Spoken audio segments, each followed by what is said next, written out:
दोस्तों आज हम बात करेंगे बेरिस इनगल्फिंग। हमने पिछली वीडियो में बुलिस इनगल्फिंग के बारे में जाना। अब हमारी अगली वीडियो है अगली कैंडल हमारी है बेरिस इनगल्फिंग। जैसे ये नाम से ही लग रहा है कि कैंडल बेरिस होगी, लेकिन ये बेरिस इनगल्फिंग कहाँ पे यूज करना है, किस पैटर्न को आपको फॉलो करना है, कहाँ पे ये ज्यादा इफेक्टिव होगी, कैसे इसको इंप्लीमेंट करना है, दोस्तों ये जानना बहुत जरूरी है। उस चीजों जानने से पहले आप अपनी माइंड सेट बिल्कुल क्लियर रखें। अगर आपने अगर फोकस किया है किसी चीज पे तो ही आप सक्सेस होंगे। अगर आप फोकस किसी चीज पे नहीं करते हैं, आपका ध्यान चारों तरफ लगा हुआ है, तो आप सक्सेस नहीं होंगे दोस्तों। तो प्लीज फोकस रखिए, बना के रखिए, उस पर ही काम कीजिए। जो आपका टारगेट है उस टारगेट पे काम कीजिए, आप सक्सेस मिलेगी। इसलिए ये कैंडल हमारी है बेरिस इनगल्फिंग। अब बेरिस इनगल्फिंग दो कैंडल का पैटर्न है। जैसे हमारा बुलिस इनगल्फिंग दो कैंडल का पैटर्न था, उसी तरह बेरिस इनगल्फिंग भी हमारा दो कैंडल का पैटर्न है। बेरिस इनगल्फिंग जो है वो बुलिस इनगल्फिंग का सीधा उल्टा है। हम जो भी कैंडल पढ़ेंगे ज्यादातर एक बेरिस और एक बुलिस रहेगी, तो जो हम बुलिस पढ़ेंगे उसका सीधा उल्टा उसकी बेरिस कैंडल होगी। देखिए अब इसमें क्या, स्टॉक एक अप ट्रेंड में रहेगा, यानी स्टॉक जैसे यहाँ पे एक अप ट्रेंड में स्टॉक रहेगा, स्टॉक अप ट्रेंड में रहेगा, और अप ट्रेंड में जाने के बाद जो हमारी पहली कैंडल बनेगी वो ग्रीन छोटी कैंडल बनेगी। यानी जो हमारी पहली कैंडल डे वन की कैंडल है वो ग्रीन कैंडल बनेगी छोटी।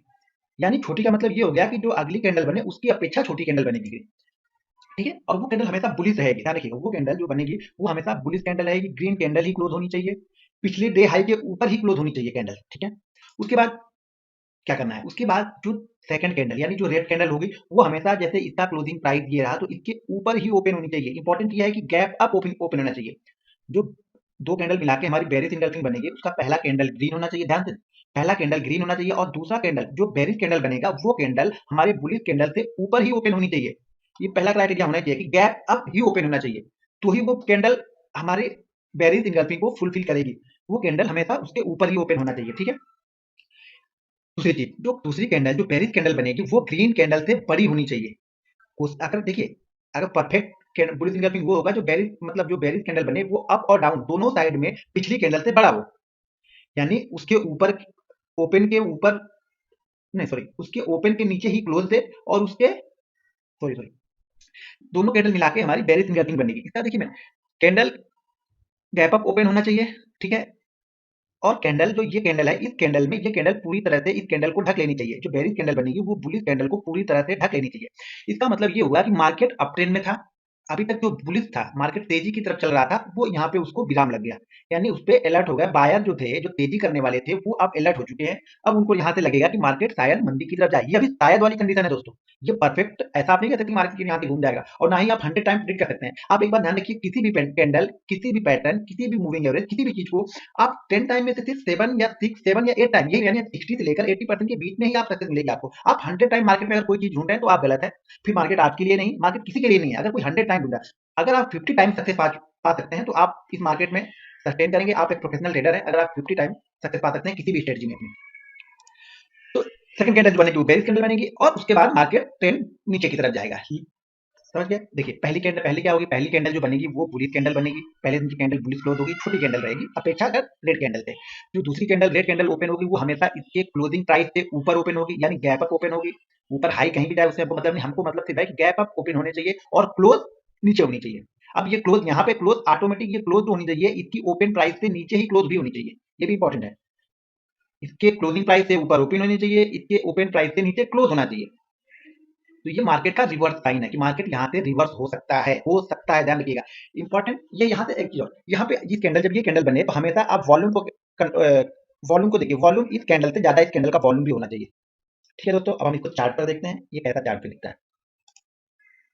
हाँ, जैसे मैंने बोला कि यहाँ पे पूरी तरह से जो बेयर थे उन्होंने डोमिनेट किया, यानी तेजी करने वाले लोग यहाँ से अपनी पोजीशन को छोड़ के जा रहे हैं। अब मंदी करने वाले लोगों का इस स्टॉक में इंटरेस्ट आ चुका है, मतलब अब वो लोग इसे नीचे ले जाने की कोशिश कर रहे हैं। ठीक है, अब हम इसको चार्ट पे देखते हैं। ये देखिए, ये चार्ट है वर्लपुल का। ये भी हाल फिलहाल का चार्ट है, मेरे ख्याल से शायद ये 24 सितंबर, ये अक्टूबर नवंबर चल रहा है ना, तो ये 24 अक्टूबर का है। ठीक है, ये 24 अक्टूबर को ये कैंडल ने बनाई है। अब आप हम देखते हैं, देखिए पहली जो हमारा क्राइटेरिया कि मार्केट अप ट्रेंड में हो। ठीक है, ये मार्केट देखिए यहाँ से मार्केट अप ट्रेंड में चल रहा है। मार्केट ने एक 700 से डायरेक्ट 1200 के लेवल तक गया, मार्केट बिना रुके कहीं पे। ऐसा अप ट्रेंड अगर आपको मिला उसके बाद सिग्नल मिलता है तो शायद आप परफेक्ट है बिल्कुल, और बिल्कुल परफेक्ट मैच करेगा। देखिए यहाँ से ये स्टॉक निकला, स्टॉक चलता गया। अब उसके बाद एक कैंडल ऐसी यहाँ पे दिख गई। अब इसको देखते हैं, ये देखिए ये एक छोटी सी कैंडल मुझे मिली। पहली कैंडल जो हमारा बेरिस इंगल्फिंग के दो कैंडल का पैटर्न है उसका पहला हमको यहाँ मिला। अब हम इसको अगले दिन मुझे वेट करना है चार्ट पे कि अगले दिन कैसी कैंडल बनती है।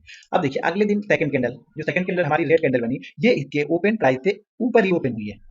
जो हमारा क्राइटेरिया है उसको फुलफिल कर रहा है। ये इसके क्लोजिंग प्राइस से ऊपर ये ओपन हुई है, लेकिन सारे दिन ट्रेड करने के बाद इसने क्लोज नीचे दिया, यानी इसके ओपन प्राइस के नीचे इसने क्लोज दिया है। अब इस दो कैंडल मिला के हमारी कैंडल जो बन गई वो हो गई है बेयरिश इंगल्फिंग। ठीक है, मार्केट अप ट्रेंड में हो, अप ट्रेंड के बाद एक आपको छोटी कैंडल मिले ग्रीन कैंडल, उसके बाद एक बड़ी रेड कैंडल। ये बड़ी रेड कैंडल होनी चाहिए। मैंने इसमें शायद वॉल्यूम को थोड़ा सा ध्यान नहीं दिया, अगली बार से मैं कोशिश करूंगा कि वॉल्यूम का लेवल भी बढ़ा हो, और हमेशा इस कैंडल से ज्यादा वॉल्यूम इस कैंडल का होना चाहिए, ये भी ध्यान रखना है आपको। अगली बार मैं ध्यान रखूंगा।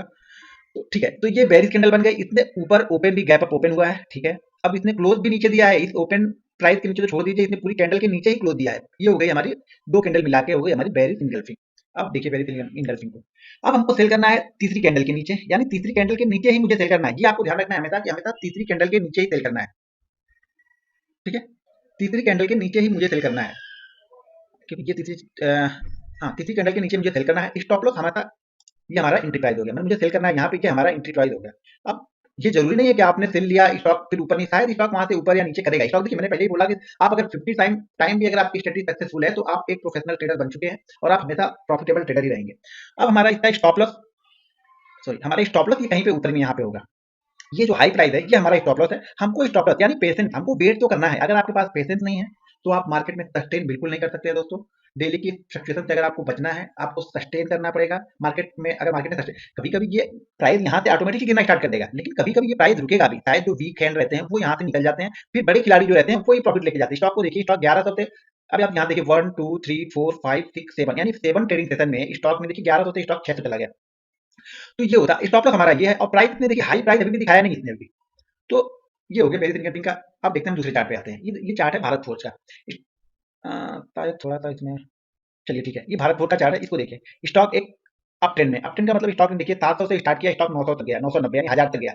उसके बाद मुझे एक पहली कैंडल मिली यहाँ पे, bearish candle, sorry bullish candle हमको यहाँ पे मिल गई। और उसके बाद इस जो क्लोजिंग है, ये क्लोजिंग के ऊपर ओपनिंग हुई है अगली कैंडल की। ठीक है, लेकिन सस्टेन नहीं किया, अगली कैंडल ने सस्टेन नहीं किया वहां पे, और स्टॉक देखिए क्लोज आके नीचे पे ही हुआ। ठीक है, यानी इसकी ओपनिंग से इसकी क्लोजिंग से ऊपर इसकी ओपनिंग हुई सेकंड कैंडल बेरिश कैंडल की, इसकी ओपनिंग से नीचे इसकी क्लोजिंग हुई। तो ये हमारा क्राइटेरिया को फुलफिल कर रहा है, ये सेकंड कैंडल हमारी।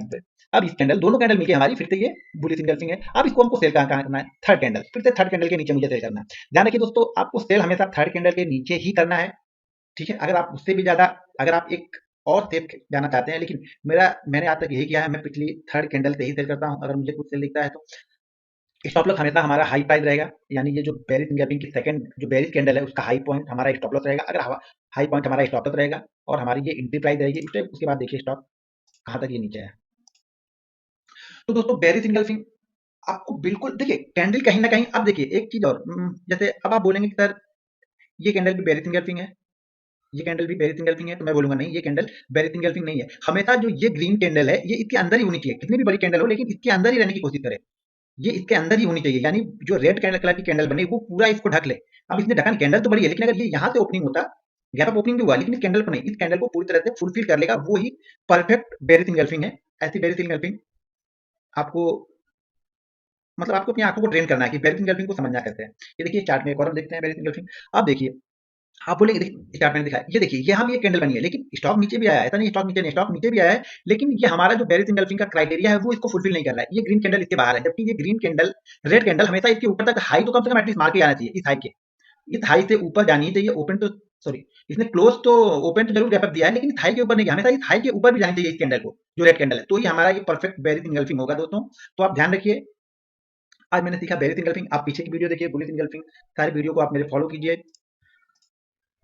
थैंक यू दोस्तों, आपने मेरे वीडियो को देखा, सराहा, इसके लिए धन्यवाद। प्लीज मेरे चैनल को सब्सक्राइब कीजिए दोस्तों। वीडियो अच्छा लगे तो उसे लाइक कीजिए और अपने दोस्तों में शेयर कीजिए, और लोगों को बोलिए सब्सक्राइब करने के लिए। शायद कुछ लोग मेरे वीडियो को देख के, कुछ लोग भी अगर कुछ सीख सकें, बस मेरे लिए वही ब्लेसिंग है। तो प्लीज इसे